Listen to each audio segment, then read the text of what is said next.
Levi zooms in on Drossa's butt and it was all over, man. A man can only be pushed so far.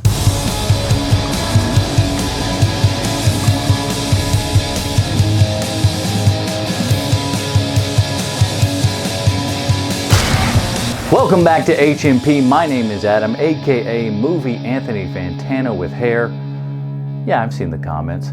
Stop it! Today we're talking about the new release on Apple Plus, The Gorge, but before we do, hit that like button and the subscribe button as well as the notification bell so you know when a new video drops. And as always, remember to leave a comment for your mom below. And let's get into it. The Gorge is a new film from Sinister, Doctor Strange, and the Black Phone director Scott Derrickson, starring Miles Teller, Anya Taylor-Joy, and Sigourney Weaver. Here's the IMDb plotline. As we know, IMDb always 100% correct in everything they say and or do. Two highly trained operatives become close after being sent to protect opposite sides of a mysterious gorge. When an evil emerges, they must work together to survive what lies within. The Gorge is an Apple original film and apparently their most successful entry yet, and it's pretty easy to see why. As seen in his previous non-Marvel fare, Derrickson has a great knack for that hard PG-13 horror film that thrills yet doesn't really feel like it has to, disgust you or gross you out while doing so, and The Gorge is no exception, but I wouldn't necessarily call it a horror film. It starts with two snipers, a Lithuanian covert operative named Drossa and a former Marine named Levi, now a mercenary for hire. They're separately hired by a secret entity headed by Sigourney Weaver. Now, upon receiving this mission, Levi is brought to an unknown location to guard a gorge that doesn't show up on any map or satellite from an unknown enemy, and they'll do so for an entire year only by checking in with home base once a month. That's a lot of keeping people in the dark, I think. Left with little information, Levi, played by Miles Teller, wakes up just before he reaches his mysterious post and learns from the outgoing guard what his duties are concerning guarding the gorge. He's got to maintain the fences, keep up the equipment, and remember, there's no communication with your eastern counterpart on the other side of the gorge, which happens to be Drossa, played by Anya Taylor-Joy. Well, I can tell you this much. If you don't want two sides of the gorge to communicate, might I suggest you not giving each side binoculars that can see a person's tonsils from a canyon length away? And that's what's funny. This whole thing falls apart because he can tell she's hot. Levi zooms in on Drossa's butt and it was all over, man. A man can only be pushed so far. So after a few months, Levi makes his way across the impossible gorge for a little get-together, but on his way back to the tower, tragedy strikes. I won't say much from here because what I found entertaining about this movie is I didn't know where it was going. I didn't see a trailer, I knew the stars and director, but no more information than what I've told you now, and this movie kind of surprised me. But that's not to say that you won't be surprised by the overall arc of the story, it's just the elements in the middle, well, specifically the gorge, that makes this movie unique.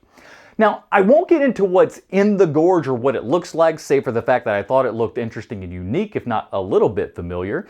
I think it looks a little bit like what all the metalhead kids in the 80s thought a Judas Priest album actually looked like and everything.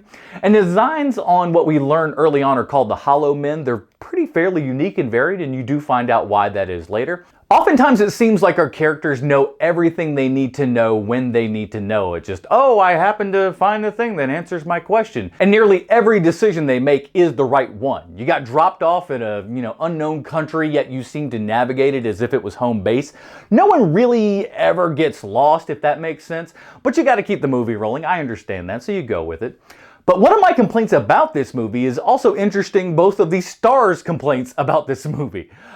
This isn't a spoiler, but rather something you should be prepared for, because if you're not comfortable with a bit of cringe, you might get hurt, and so I'm looking out for you. Now, there's a montage scene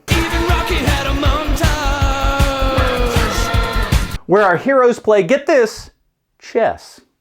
And then we alternate with them playing, wait for it, drums. Like their movies. That's fun. Right? Right! But at least our two stars recognize it's cringe and shouldn't be there, but I don't know, maybe the powers that be feel like they've got to have a creative hand in the movie in some way, shape, or form. At least that's what I hope is going on, because you didn't force that in there, did you, Scotty? Boy, I hope not. The sound on this movie is great. If you've got a home theater like me, you're really going to enjoy this mix. Nice use of Atmos and surrounds with some really booming bass in parts. Overall, I enjoyed The Gorge. I like this level of film from Derrickson. Not a big Marvel film, but you do feel some scale and weight to the things that you're watching. Makes you feel like this could have been a movie that was in a movie theater. And frankly, with the movies that are coming out right now, maybe this should have gone to the movie theater. That'll do it for this review of The Gorge, available now on Apple TV+. What did you think of The Gorge? Be a dirty baby and leave a comment for your mom below, and we'll see you in the next one.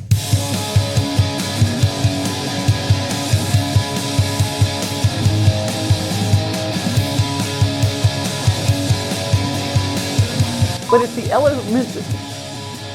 F*** everything! Why? Oh, I'm just trying to do it, man. Come on, man. Come on, man. F***.